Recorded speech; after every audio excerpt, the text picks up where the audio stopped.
হাব্বুস channel থেকে আজকে দেখাবো কিভাবে কচুরলতি রান্না করলে একদম গলা চুলকাবে না। কচুরলতিগুলো কেটে কিছু সময়ের জন্য লবণ দিয়ে রেখে দিতে হবে। তারপর কচুরলতিগুলো সুন্দরভাবে পানি দিয়ে ধুয়ে নিতে হবে যাতে লবণগুলো সুন্দরভাবে ধুয়ে যায়। এই যে কচুরলতি রান্নার জন্য রেডি। আজকে আমি কচুরলতি রান্না করে দেখাবো দেশি মুরগির ডিম দিয়ে। দেখো আমাদের নিজেদের মুরগি খোপের ভিতরে কতগুলো ডিম পেড়ে রেখেছে। দেখতে দেখতে 4টা ডিম আমরা এখান থেকে নিয়ে নিলাম। দেশি মুরগির ডিম আমাদের শরীরের জন্য যেরকম উপকারী তেমনি এর স্বাদও অনেক বেশি।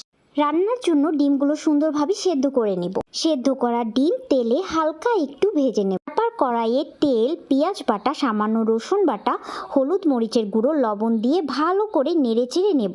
এরপরই হচ্ছে আসল ম্যাজিক। কচুরলতি রান্নায় যদি আপনি একটু সামান্য নারকেল বাটা অ্যাড করতে পারেন তাহলে কচুরলতির স্বাদ দ্বিগুণ হারে বেড়ে যাবে। তাই চেষ্টা করবেন এই পর্যায়ে নারকেল বাটাটা কচুরলতিতে অ্যাড করার জন্য। মশলাটা কিছুক্ষণ কষিয়ে ফেলার পরে আমরা ডিমগুলো দিয়ে দেব। আর এই পর্যায়ে কিন্তু আমরা পানি দিয়ে দেব। আমরা কিন্তু এই পানি দিয়ে সম্পূর্ণ রান্নাটা শেষ করব।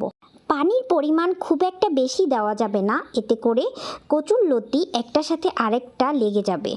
এরপর আমরা একে একে সব কচুরলতিগুলো দিয়ে দেব। কচুরলতিগুলো দিয়ে দেওয়ার পরে সুন্দর করে নাড়াচাড়া করে দিয়ে মশলার সাথে কচুরলতিগুলো মিশিয়ে নেব।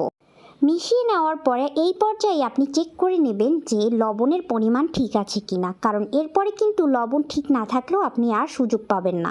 আর আপনি যদি এভাবে রান্নাটা করেন তাহলে কচুরলতি কালার একদম সবুজই থাকবে রান্না হওয়ার পরেও, যেটা দেখতেও খুব সুন্দর লাগে আর খেতেও মাশাআল্লাহ। পানিগুলো শুকিয়ে যাওয়ার জন্য আমরা ঢাকনা দিয়ে বেশ কিছুক্ষণ ঢেকে রাখব। পানিগুলো শুকিয়ে যাওয়ার পরে আমরা একটু ভালো করে নেড়েচেড়ে নেব যাতে করে কচুরলতিগুলো একদম ঝুরঝুরো হয়ে যায়। তো আমার কচুরলতি একদম রেডি। আর এভাবে রান্না করলে কচুরলতিতে একদম গলা চুলকবে না। আমার ভিডিওটি যদি ভালো লাগে তাহলে অবশ্যই আমার চ্যানেলটিতে একটা সাবস্ক্রাইব করে রাখবে। ধন্যবাদ সবাইকে।